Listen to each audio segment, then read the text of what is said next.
When we walk through museums today, it's easy to see historic ship models as nothing more than beautiful displays, frozen pieces of art behind glass.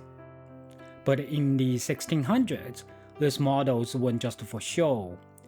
They were blueprints, they were engineering tools, they were the only way to see a warship before it even existed. And today, we are looking at one of the most extraordinary survivals of that word, a builder's model of HMS Prince, over 350 years old. This isn't just a model of a ship, it helped bring a real warship to life, one of England's most powerful vessels of its time. A ship that quietly marked a turning point, from the wild, heavily decorated experiments of the early 1600s to the disciplined, standardized ships of the line that would later rule the seas. And somehow, this fragile wooden model survived it all. Today, it's rests in the Science Museum in London, still telling the story of how warships were designed in the earliest days of the Royal Navy.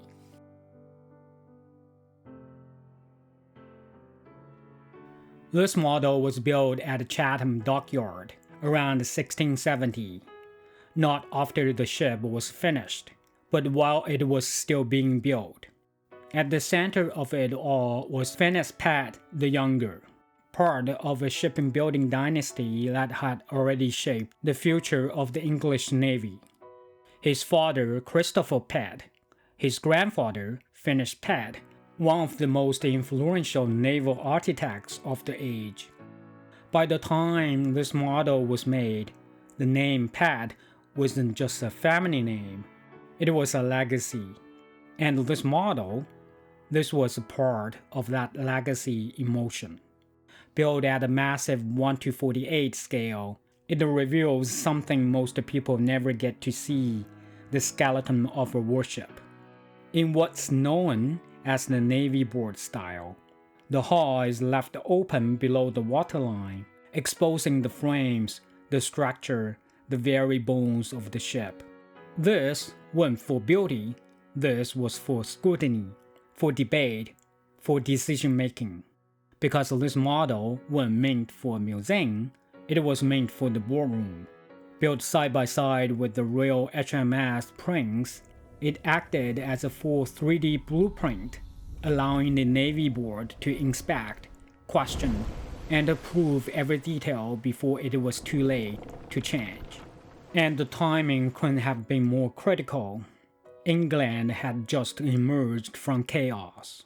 The monarchy had been restored under Charles II of England, and with it, a new ambition to rebuild the naval power. But England wasn't alone. Across the North Sea, the Dutch Republic was rising, and the two powers were on a collision course. The result, the Anglo-Dutch Wars. Massive naval conflicts where entire fleets clashed heads-on, and suddenly ships weren't just ships anymore, they had to be bigger, stronger, deadlier. HMS Prince was built for that war. A second-rate ship of the line carries around 90 guns, a floating fortress, designed not to run, but to stand in the line of battle, and face the most powerful ships the enemy could stand. And then the model became reality. In 1672, HMS Prince sailed straight into war. At the Battle of Solebay, she carried none other than James, Duke of York, the future king himself, serving as his flagship. But this wasn't distant command, this was chaos at the point-blank range.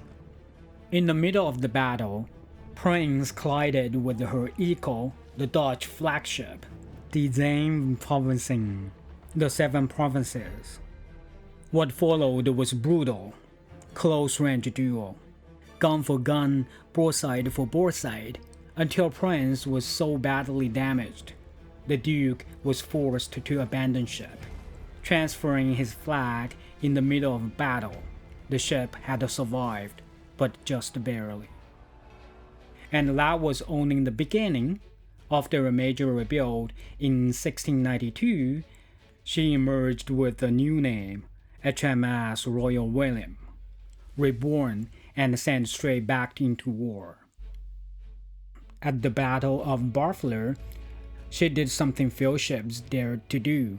She broke the French line, a decisive, aggressive move that helped define how naval battles would be fought for generations. But unlike most warships of her time, she didn't fade away, she endured. Rebuilt again in 1719, she adapted to a new era of warfare. Decades passed, empires shifted, wars came and went, and still she sailed. Through the 7 Years' War, she was there, at Rochefort, at Louisbourg, at Quebec, from Europe to North America. She even returned once more to the line during the relief of Gibraltar in 1782. Think about that. By then, she was already over a century old. Most ships didn't last a decade, she lasted generations. While others were lost to storms or shattered in battle, Prince, now Royal William, kept going. 143 years of service. From the age of wooden experimentation to the rise of a global naval empire. Eventually, after the American Revolutionary War, she was retired, converted into a receiving ship in 1790, no longer fighting but still serving. Until finally, in August 1813, she was broken up, and just like that, one of the longest serving warships in British history was gone. Now let's come back to the model, because this wasn't just an impressive piece of craftsmanship. It was a turning point. Everything we just talked about, every battle, every rebuild, every decades of service, it all traced back to decisions made here. This model represents a moment when shipbuilding stopped being guesswork and started becoming science. A true proof of a concept ship, bridging the gap between the chaotic, over-decorated giants of the early 1600s and the disciplined, standardized ships of the line that would later dominate entire oceans. So what made HMS Prince so influential? First, standardization. Before the 1670s, even the largest warships were inconsistent. Every first raid was different. Different size, different layout, different firepower. But that was starting to change. Driven by figures like Samuel Pepys and Anthony Dean, the Royal Navy began pushing towards something new. Position, consistency, rules, and the Prince became the template. Her design directly influenced the 1677 program, a massive effort that ordered 30 new warships. For the next 70 years, British shipbuilding would follow standards shaped by this very design. And at the heart of it was the three-decker. 3 4-gun decks, up to 100 guns. Before this, that kind of firepower came with a serious risk. Instability. Top-heavy, dangerous, sometimes unusable in real combat. But Prince proved it could work. Stable, balanced, deadly. Then came something even bigger, science. For the first time, shipbuilders weren't just relying on experience. they were calculating. Working aside Sir Anthony Deane, Phineas Pett the Younger helped to bring in revolutionary idea, predicting a ship's displacement before it's even touched the water. Before this, they guessed, and sometimes they guessed wrong. Gun ports too close to the waterline, cannons that couldn't be used in rough seas, ships that looked powerful but failed in battle. Prince changed that. Her design ensured the lowest guns stayed usable, even when the sea turned violent. A small detail that made a life or death difference. And then there's a detail most people would completely miss. Look at the bowsprit. On Prince, it's slightly offset. That might not sound like much, but it marks the end of an era, because soon after, naval design shifted, moving the bowsprit to the center line for better strength and balance. This model captures that exact transition, a frozen moment between old ideas and the new solutions, a missing link in naval evolution. And finally, firepower. For its time, Prince was almost excessive, overbuilt, overarmed. Her main guns fired 42-pounders cannonballs, heavier than those used on HMS Victory, over a century later. Think about that. This wasn't just a ship meant to fight, it was a ship meant to dominate, to break enemy lines, to overpower anything in front of it. And in doing so, it helped to shift the naval warfare itself from scattered one-on-one duels to organized, disciplined line of battle tactics. But maybe the most important lesson came much later, not in battle, but in survival. Because HMS Prince, later Royal William, lasted 143 years. That changed how the Navy thought about ships, not as disposable weapons, but as a long-term assets, something worth rebuilding, upgrading, preserving. And that idea, the rebuild policy, would go on to sustain the Royal Navy through the rise of a global empire. And it all started here, with the wooden model built over 350 years ago. Now you might have heard people say this model isn't original, and technically they are not entirely wrong. But here's the catch. They're usually talking about the rigging, not the ship itself. Like most 17th century builders model, this one was originally built bare. No masts, no ropes, no sails, just the hull. Because that's what actually matters for design and approval. The riggings you see today, that came much later. In the early 20th century, the Science Museum, along with experts like C.N. Longridge, carefully added it back, not to fake the model, but to help us visualize how the ship would have looked in service. So what you are seeing today is part original artifact and part historical interpretation.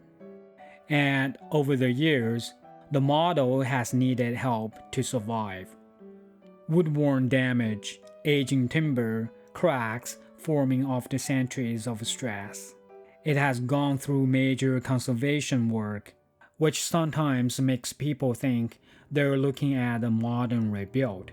But underneath all that, the core of the model is still over 350 years old. Now, if all of this makes you want to build one yourself, here is the reality. As of today, your options are limited. The only readily available kit is the 1:144 scale version from Dusk Ship Kits. a re-release of the classic Marmoli HMS Prince kit. If you are lucky, you might come across something bigger, like the old 1/64 scale kit from Amati, originally released back in the 1970s, or the 1/61 scale version from Constructor. But those, they're long out of production, collector territory now. Same story with the classic 1/180 plastic kit from Airfix, a true vintage piece from the 1960s. You might spot one, but probably on the second-hand market. And then there's the one that got away, the 1/72 scale HMS Royal William from Euro model. High detail, high quality, almost mythical at this point. I actually had a chance to get one years ago. Estate sale, long distance. And just before I could make the move, gone. Sold to a local builder. Still hurts a little. But hey, Euro model, if you are somehow watching this, you know what to do. One day, I will get my hands on one. And when that happens, we are building it.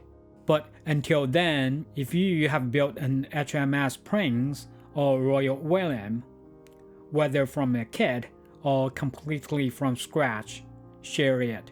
Drop it in the comments or in the community section. I'd generally love to see it. HMS Prince may not be as famous as HMS Victory, or as dazzling as Sovereign of the Seas. But her model tells a bigger story, a story of how ships were designed, how naval power was built, and how a single wooden model helped to shape the warship.